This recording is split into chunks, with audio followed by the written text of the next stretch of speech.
Guys, magandang araw sa inyo, no? Nakabudol na naman tayo ng bagong ibon sa hindi, bigyan ng kaibigan natin to, no? Yung ibon na to. Papakita ko sa inyo, napakaganda. Ngayon lang tayo nagkaroon ng ganitong klaseng ibon. Tara, pakita ko sa inyo, guys.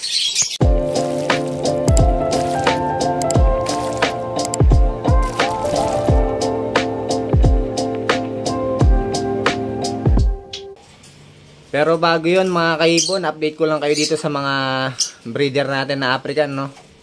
Etong green split opa pale follow natin, tsaka green opa pale follow natin, no? Nesting na. Siguro mangingitlog na rin to.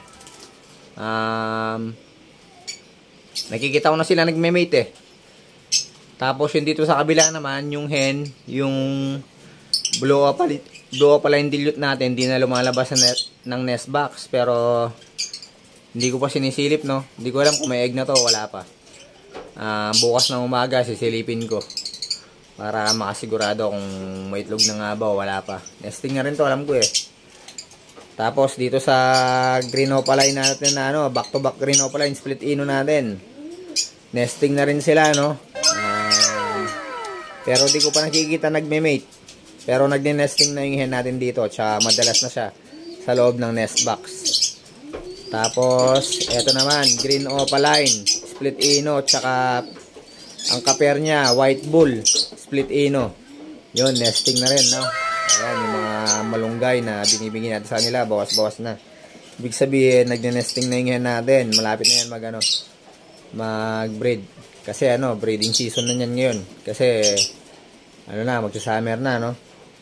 Gusto niya mag-breed kapag summer, mainit kasi. Yun, hindi sila nag-aalala sa ulan. Kaya kapag summer sila nagbi-breed. Tapos dito sa baba, wala, mga lang to. Mga anong tawag dito? Mga inakay, no? Hiniwalay ko, dito ko nilagay kasi nabubuling iba. Kaya dito ko muna sila nilagay. Tapos dito sa Cremino tsaka Lutino opa project natin, no? Split opaline cock, split ino, split fire blue. Tapos yung hen naman, split ino, split fire blue din. Nesting na. Yun, siguro sabay-sabay mangingitlog yung mga ibon natin, no? Yun, marami tayong mapaparapol nito next sa next raffle natin dahil sabay-sabay sila mangingitlog. Tapos ito, napaka-importante sa lahat, yung RF project natin, no? Red Factor project. Nesting na rin sila, guys. Hindi ko pa nakikita nagbe-mate pero nesting na yung hen natin. Yan. Naghahakot na siya ng mga nesting material sa sa nest box nila, no? Tapos yun, madalas na rin siya sa loob ng nest box. Di ko lang alam kung nagbe-mate ba sila kapag wala ako o hindi. Hindi ko pa kasi nakikita nag-mate pero nakikita ko dumidipa na yung hen natin.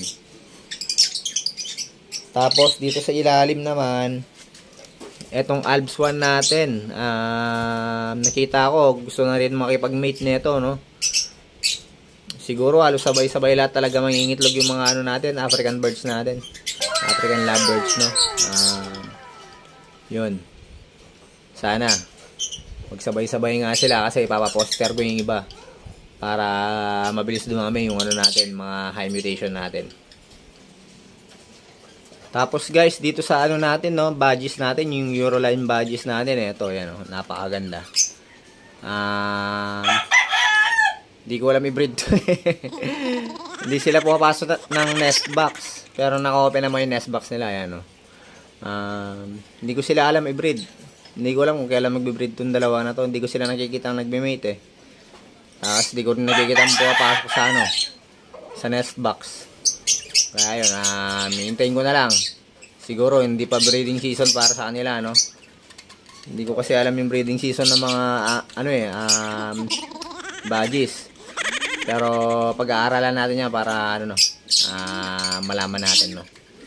Tapos dito sa baba nilipat ko yung natin, back to back fire blue opaline natin, no? Ayan yung natin, yung fire blue Ewing opaline. Nesting na rin, no? Malapit na egg talaga to. Yung hen dito, malapit na mag-egg to. Mauna na ng konti ito. Bali, gagawin ko lang foster parents to, guys. Pag nakasabay niyang ng itlog yung Opa Ino o yung RF natin, papalitan ko yung itlog nila. Yun. Kapag pinalitan ko yung itlog, kung sino may gusto sa inyo, PM nyo lang ako ng mga itlog ng ano natin. Baka mag-fertile yung mga itlog nito mga to. A few moments later. Guys, eto na yung sinasabi ko sa inyong ano, no? Bagong ibon natin. Kalapati din siya. Pero napakaliit. Tignan nyo naman, nasa ano lang yan. Nasa single cage lang yan. Pero ang liit lang nila. Tippler daw yung tawag dito. Sabi nung ano nagbigay sa atin eh. Yun, pare sila, no? Napakaganda. Yan, paparamihin din natin to, guys. Tapos, tatry din natin patutunin katulad ng mga kalapati natin na ano, napalipad, no? Tatry natin kung mapapatuto natin yung mga magiging inakay nila. Yun, napakagandang mga ibon. So guys, hanggang dito na lang yung vlog natin para ngayong araw na to, no? Pinakita ko lang sa inyo yung bagong alaga natin kalapate, napakaganda, no? Yun. Kita-kits tayo sa ano, February 20 sa free raffle birds natin, no? Huwag kayong mawawala.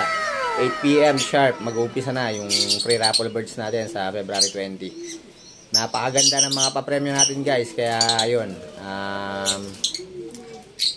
abangan nyo. Yun, maraming salamat, ingat, and God bless mga kaibon, mga kalapatids.